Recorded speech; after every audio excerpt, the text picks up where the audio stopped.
If you want a building on the side of the 405 with that blow up Kawasaki, like if that's the kind of business you want to own, you might be headed there. Hey, podcast listener, even if you are alone in your entrepreneurial journey, know that today, right now in your earbuds, you are joined by thousands of entrepreneurs from all around the globe seeking to grow better, more profitable, location-independent businesses. If you'd like to learn more about what we do and download our entire back catalog, check out tropicalmba.com.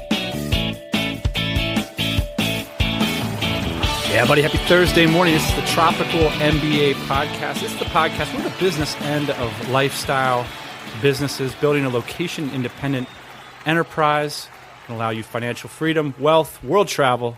Speaking of wealth and world travel, the boss man. Is that the first time you said that? Was that rehearsed? I hadn't heard that version yet. I came up with that off the top of my head. On this week's episode, the boss man and I are talking about going on an entrepreneurial quest. I've been partly last week, Ian, you talked about the good old days of the business, and I started to think back to what that was like and what we sacrificed to grow this thing. And it's kind of cool when you go around to entrepreneurs and you ask them, what was it like that first 6 months when you were going down the runway and you were trying to pull up on that yoke before the runway ran out and your little plane goes off the end? You can often hear some really cool stories, and we're going to share some of those stories on this week's episode. All right, so Kyle from Michigan wrote us an email and he said, you've said numerous times on the podcast to avoid SaaS, with some caveats, of course. As a software developer, would you recommend still avoiding SaaS as a first startup attempt and stick with products? Or should I stick with what I know? In your experience, what are the pros and cons of software versus product as a first attempt? Thanks, Kyle from Michigan. Look, I don't want to come out and say you shouldn't do a software business if you're a software developer. It doesn't make any sense to me to go and learn how to become an industrial designer. I think fundamentally, Ian, what this comes down to is solving problems and not getting off on the good idea Glenn track. So the good idea Glenn track, remember that guy we met at the meetup who was telling us about like his space age washer and dryer thing? It was going to take him like 6 years to develop and he needed venture capital and all this kind of stuff. I don't think that's a great choice for your first startup, something that's going to take you 6 to 12 months in a dark room to build. Yeah, the idea is to try and build something as fast as possible and get validation, especially if this is your first rodeo. Yeah, I do remember that guy, and he would like only tell us like half of what he was doing or something, and we had to sign NDAs. Don't do that. So Kyle, run this thought experiment. I think if you look around at successful SaaS projects, ask yourself, could you do it? Could you hack it together with a combination of WordPress, some existent plugins, some email, a pen, physical pen, and a piece of paper. Gravity Forms, a VA who works the 12 hours that you don't work. I heard a story from Dan Norris over at WP Curve that the first 2 months of the business, he went to sleep with his iPhone next to his head. You want to talk about an entrepreneurial quest? Absolutely. Is it worth it to figure out if a business that could change your life, is it worth it sleeping next to your phone for a couple months? I'll go for it. When we were first starting the business, Dan, it was only basically me in the United States, and I was taking sales calls, but I had to go to China to check product. I turned off my phone, and of course it has voicemail, and so I would like call into my phone in the middle of the night several times, get the voicemails, and then call people back as if I just missed the call. Right. I was like, good thing you left a message. How can I help you? It's like 3 o'clock in the morning in China. I think the fundamental point is building a business means having something that you know how to sell. Right? You need to build a business that you can sell to others. And going into your development cave for 6 months is generally just a sign of what Stephen Pressfield calls the resistance. Ask yourself, can you sell your SaaS to people? Can you get commitments by a PowerPoint mock-up? Can you put it together with rubber bands and virtual assistants?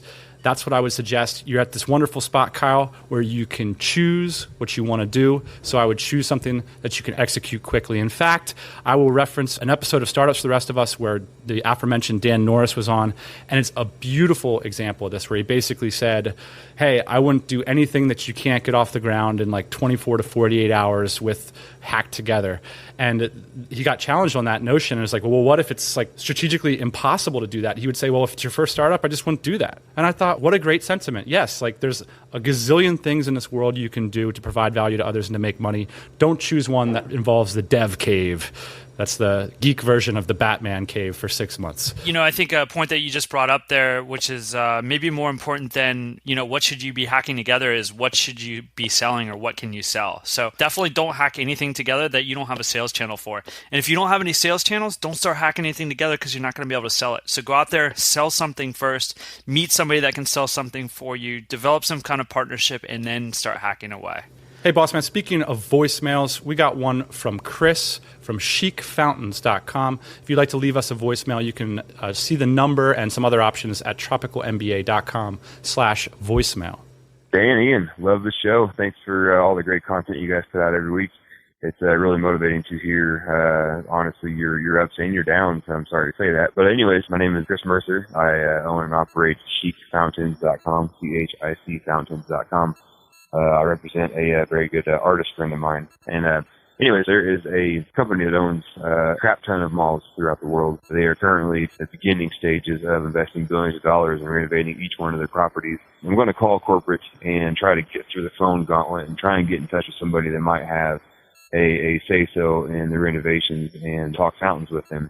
Anyways, regardless, I was wondering if you guys had any pointers for me before I called them. I don't have any contacts within the company, so I can't leverage any kind of family or friend support with this effort, unfortunately. What say you? You guys are the cold call kings. Thanks a lot. Later. Hey, Chris, thanks so much for calling the show. If you want to hear some pure cold call hustle advice, there is this episode deep in the haystack of TMBA archives called 6 Ways to Get Laid or Get Paid. And I think in some ways we were doing a lot more cold calling back in those days. So maybe that advice is a little bit closer to that experience. And I still think that stands up. But a couple things sort of jumped out at me while I was listening to this. By the way, I was trying to think of the time, Dan, when we were getting paid or getting laid. And it's just not coming to me when that might have been in the last 7 years. No. So I'm not even sure what that episode might have been about. Building a business is like being an architect, Seth Godin says in Startup School, the wonderful podcast. And in fact, Ian, I think in some ways, Seth Godin is the master at articulating things cleanly, densely, and elegantly. In some ways, like that podcast says what everything we've tried to say in 250 episodes in about 16. Startup School, yeah. Just go listen to that. You'll be good to go. Something to think about if you're just getting started, why would you select this opportunity? I asked myself a few questions. This is a business that depends on pure hustle, right? And I would ask myself, what's the flywheel potential? If you do get yourself into some of these major contractors, what's going to happen when the next RFP comes along? Are you going to have an inside relationship with that person that they're going to select you for years over years? How do you suspect that you're going to have that edge so that all the hustle you put in up front in order to contact these very hard to contact people are going to continue to do business with you? I also like to ask myself, are there any complementary benefits to this? When you walk away 6 to 12 months later and the one big account that you finally got into and flew around to, they happen to burn you because they have no loyalty because it's really just a middle manager dealing with you and that's not the decision maker. What are you going to walk with? Are you going to walk with an audience? Are you going to walk with a skill set? So I would ask myself those things as well, or some kind of market competence that you didn't start with. Finally, just because it's a big marketplace doesn't necessarily mean it's good. I mean, I can look at a lot of big growing marketplaces, and I think this is, to circle back to what Seth Godin was saying, you get to choose at the beginning, what kinds of customers you want to develop. And I think that that's something that we learned early on in the game by we've done large corporate projects and we've done consumer projects. And with both of those customer groups, we realized, hey, those aren't really the customers we want to be developing and working with over the next 5 years. Yeah, I agree with that. And I also agree, Dan, with you saying, if you want to go sell something, do you really want it to be fountains? And a couple red flags here in this call, Chris, is you said you've got a very talented buddy that does these fountains. And I think that that's great. That's a connection that you've made. But how hard would it be to replicate that connection with the product that you really felt invested in and that you really had connections in selling? How hard would it be to identify that other project? The second red flag that I want to point out here is one from my personal experience. You're talking about an opportunity that exists in your mind, not necessarily in the buyer's mind. And the opportunity that you're talking about here is they're doing these renovations and you think maybe you can sell them this cool artwork. Well, Let me tell you, Chris, the people that are doing the renovations, in my mind, they've probably got a million different things that they want to put up on the wall, and the last thing on their list is a fountain. If I had to guess, you're trying to sell them something that they don't even know that they want or need, or they possibly don't even want. And that's really an uphill battle. I can tell you a story of our personal experience doing that. When we first started selling cab furniture, we thought right away, we got to be in all these big brands. We got to be in this magazine. We got to be in this big box retailer. So we started approaching these people and no one was interested. Specifically, I remember this catalog, it was called Frontgate. We sent them samples and it was an uphill battle because we were approaching them. When they approach you, that's when you start to make the big sales, I think. And that's when it starts to get easier on you. You approaching them with a project like this, it's going to be tough work, buddy. Yeah, and I think it makes sense to ask yourself, like, what's the hypothetical end of the value chain? So, I mean, pushing down the value chain in the case of fountains would be developing a brand of fountains. If you can't ever find yourself there, or on the other end, it would be a factory, which is probably not the direction most people listening to this podcast want to go. So I always think about that, Ian, like theoretically, when are you going to end up at the end of the value chain, owning the brand, owning the audience, the marketing message, and not just a middleman trying to move around cash between, because that's basically a job. Right? You might get a couple pops here and there, and that's cool, but that's not a flywheel. That's not a business that's going to continue to run for 5 or 10 years. And we're at the moment where we can choose our hustle. So if you can see a way to have some kind of ownership in that brand, I mean, to be frank, if your friend is always going to own that brand and then your opportunity is merely to sell something, I think you can find a lot easier, more greased up, and way more fun sales channels than trying to deal with middle managers at giant multinational corporations. We kind of know how this ends up with the fountains too, Chris, I think. And it's a big warehouse on the side of the 405 with a blow-up fountain on the roof. I mean, that's where this might end up for you. Hey, Chris, please don't take our word for this. We're just talking off the cuff about some theories. No skin in the game when it comes to giving advice. Feel free to, drop us a line. Let us know how it's going, and let us know if we can give you some more specific help. All right, Ian, this week we're going to talk about the entrepreneurial quest, or the hero's quest that entrepreneurs tend to engage in. Run this experiment. Go and ask any successful entrepreneur, what was it like when you were first starting their business, and their eyes will get a little glassy, and they'll start to tell you about all the sacrifices that they made. And it's often the case, Ian, that the times in our lives that challenge us the most are the ones that we look back on and remember the most fondly. And so this episode is all about looking back and understanding that first 6 months of taking off on a new project or a new business, the struggle that it is, and how valuable that can end up being in the narrative of your life.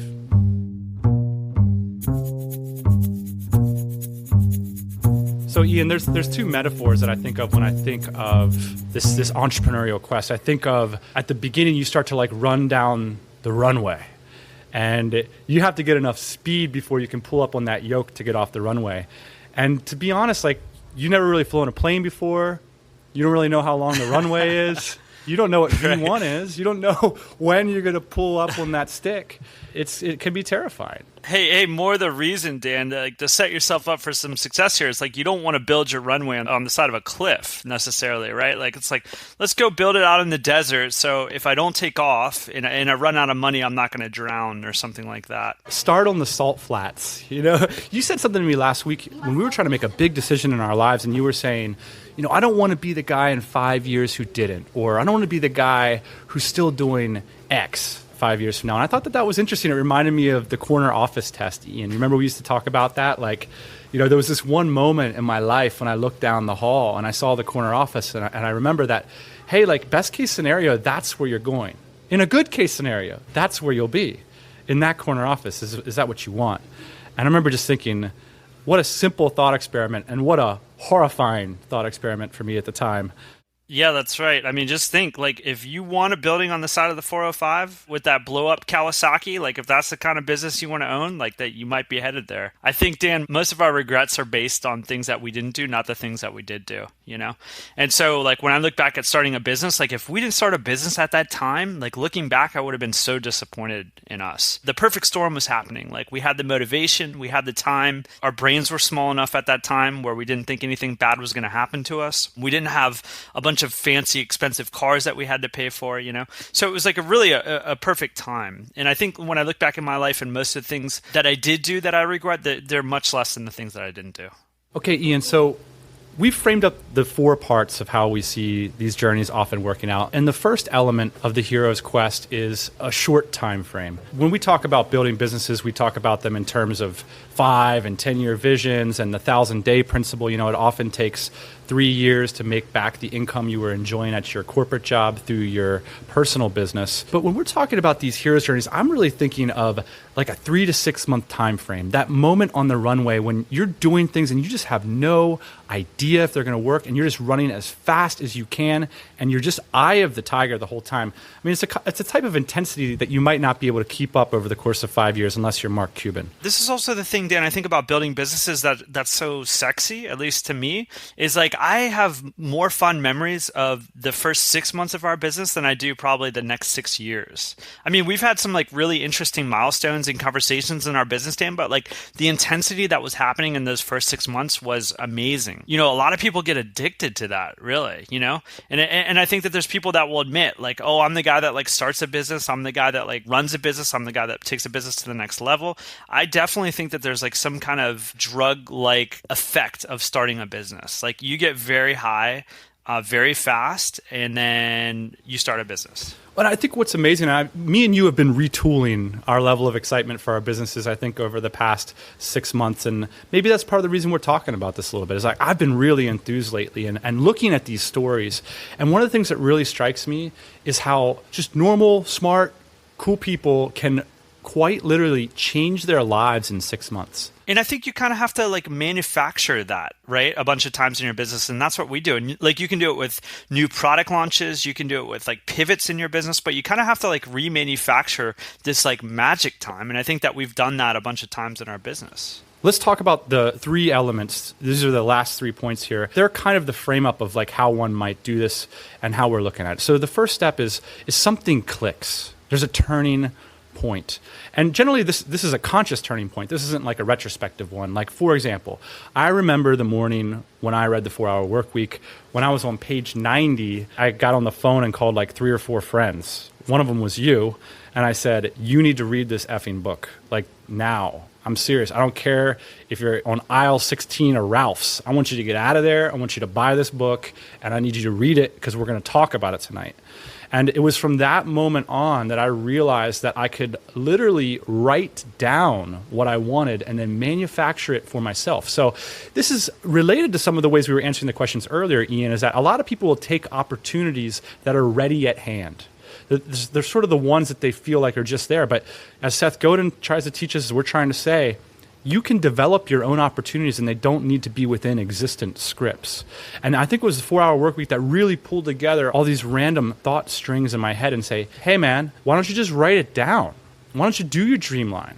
Listen to our episode on Dreamlines 3.0. And why don't you just be honest with yourself? And when you can look at that and say, yeah, I want that. I want that bad. Like that was my turning point. My turning point in starting the business, Dan, was I got out of college and I started working my first corporate job with you. The story goes that you were my boss. It wasn't that corporate. Yeah. Just because I wore an Oxford doesn't mean it was That's corporate, true. buddy. Minus you and maybe one other person or something. Like I started working for people that weren't as smart as me. And that was like a real turnoff for me. And that could have just been the place that I was working, obviously. And it could just be that I set the bar very low. Like for me, like I did the corner office test, which is what we talked about before. Like I saw the guy in the corner office and like I saw what his life looked like. And I was like, nah, that's not good enough. Like that's not going to cut it. Like I didn't go through all this work in college and getting all pumped up and excited to be an adult to like show up to this. I was like, this is not how I see it playing out for me. And so that was really my turning point. And as I said, I turned to you and I said, Dan, we got to do something about this, man. We got to blow this taco stand. We got to make something work for us. I think you were one of those thought strings in my head, boss, man. I remember, the 4-Hour Workweek helped to put some kind of system in place, like a mental OS, to deal with people like you. What's up with this crazy boss man character who sees things like, I remember you seeing, like, one day we were at the gas station and you were pumping gas and you were like, if you just put this thing at the end of the gas pump, and I'm thinking to myself, who thinks like that? You know what I mean? I use the gas pump. That's how I roll. And so that was like my introduction into thinking like, hey, wait, like you can actually change the gas pump. You can change the world around you. And I don't think I was raised that way. Like that's the way you can roll. Yeah, I think that was kind of my mindset back then, was like, and it still is today. And I think that you have a lot of it too, which is like you affect and you can change the environment around you. And that's very powerful, and put yourself in a situation where you can have that kind of impact. I do want to say this about turning points though, Dan. I think a lot of people that are looking to start a business, like it's a point of frustration because they just don't have this turning point like we had. They're like, well, I'm not young. I'm not in the office. I'm not this frustrated. You know what I mean? Like life is pretty good. And I think like that kind of complacency, like there's a problem because it doesn't breed these kind of turning points. So I think what you have to do, and this is difficult, is you really have to uproot yourself. I don't know if that means going on like a spiritual retreat. I don't know if that means like moving to another city, getting rid of all your friends. Like you have to make environmental changes consciously to create this turning point. This turning point does not happen on its own. You do this. You know what I mean? Generally, it means getting really pissed off at somebody. Yeah. I think. A competitor, a boss, some evil person. The number 2 frame up of this entrepreneurial quest, this hero's quest, is that our hero gives up on the real world. So this turning point is so profound that you give up on the real world. So did you see who won the Oscars last night? No. Are you coming to the game on Saturday? No. Are you going to so-and-so's party? No. Aren't you appalled that the president did that thing last week? Nope. Are you going to vote? Nope. Were you compelled by those realistic life paths presented at the Career Summit conference last week? No. Sometimes you need to forget about the real world to build yourself a new one. And I think you see this a lot. It's like this narrow-minded, like once you kind of get your mindset on it, you're like a Rottweiler. It's the jaws are on and you're running down the runway. Yeah, listen to the way that Mark Cuban talks. Like, take a play from that guy's book. Like, he's got like 3 things that he's focused on in life, and he doesn't pay a lot more attention to anything outside of that.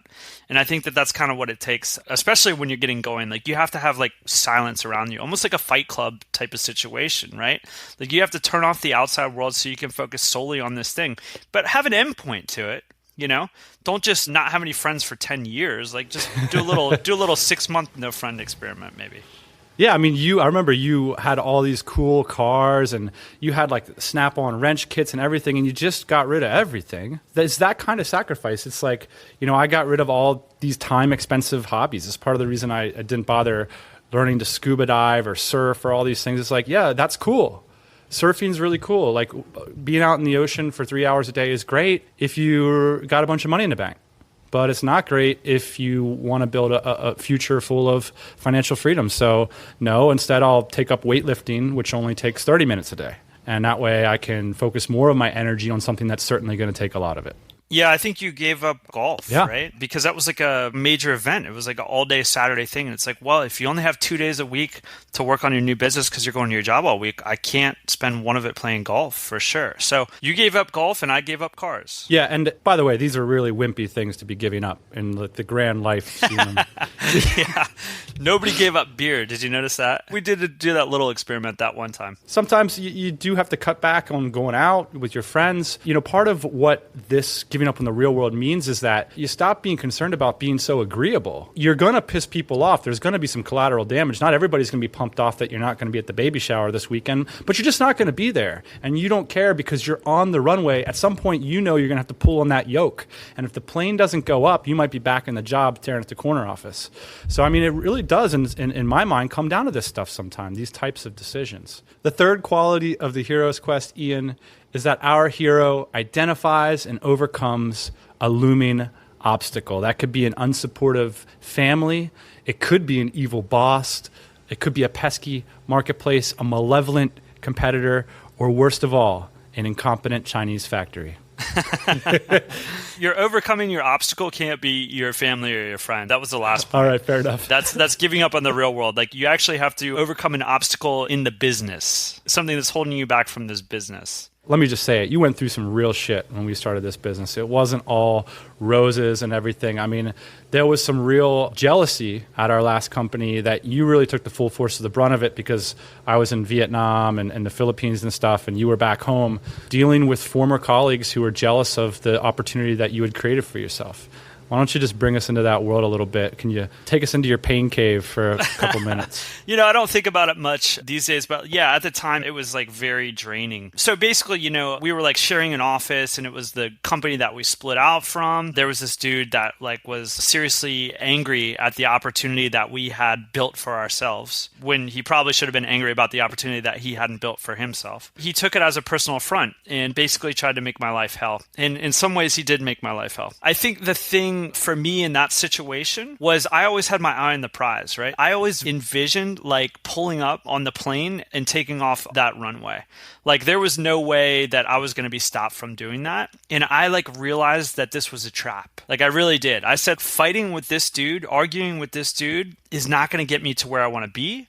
Where I want to be is where we are right now, Dan, where we've got a business, things are going well, we're traveling, we're podcasting, all this stuff. Like that's what I wanted to be. I didn't want to be fighting with that guy. So yeah, put up with a lot of shit, didn't really like it, lost some sleep over it. But in the end, like it was a good experience, because that guy's still a dirtbag and we got this business. So keep your eye on the prize. I'll tell you what, man, I had a lot of advice coming in from, quote, wise minds. And a lot of times the advice that you'll receive from the mentors and the people in your life is self-serving. And a lot of times they're not going to necessarily know that about the advice, and they're going to think that they have your best interests at heart. And, of course, we've overcome a lot of obstacles in this process, and there's still many more to go, I hope.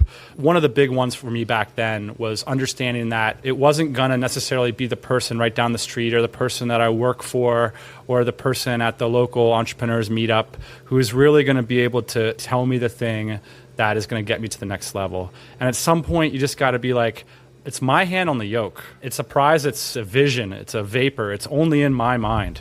You can't describe that to someone else and necessarily have them tell you precisely what you need to do. So that's a message also to everyone who listens to advice on this show. At some point, it's your plane, it's your yoke, and good luck on the pullback. Ian, there's a lot of great examples of these heroes quests, these entrepreneurial quests out there on the internet. We're going to link to a bunch of them, especially some of our favorites, like ones from Mark Cuban, Anthony Bourdain, Richard Branson, Felix Dennis, some famous examples in literature. They'll all be linked to at tropicalmba.com/quest.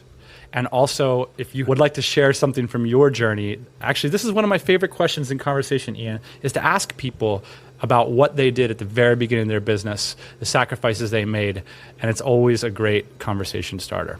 Yeah, it's always great, man. I can't remember the last time I talked to somebody that didn't have an exciting story to the beginning of their business. It's always generally somewhat epic. Yeah, and here's to identifying some future excitement in our lives, boss man. I'm pretty pumped up about what the future holds, and so hopefully we got a few more quests in us. This one, again, is at tropicalmba.com/quest. We'll be back, as always, next Thursday morning, 8 a.m. Eastern Standard Time. Hey, thanks for listening to the Tropical MBA podcast. You can go to tropicalmba.com, get access to hundreds of back episodes and all kinds of other goodies. Load up your iPod. That is the cheapest way to fly business class on your next international flight. We will see you next Thursday morning, 8 a.m. Eastern Standard Time.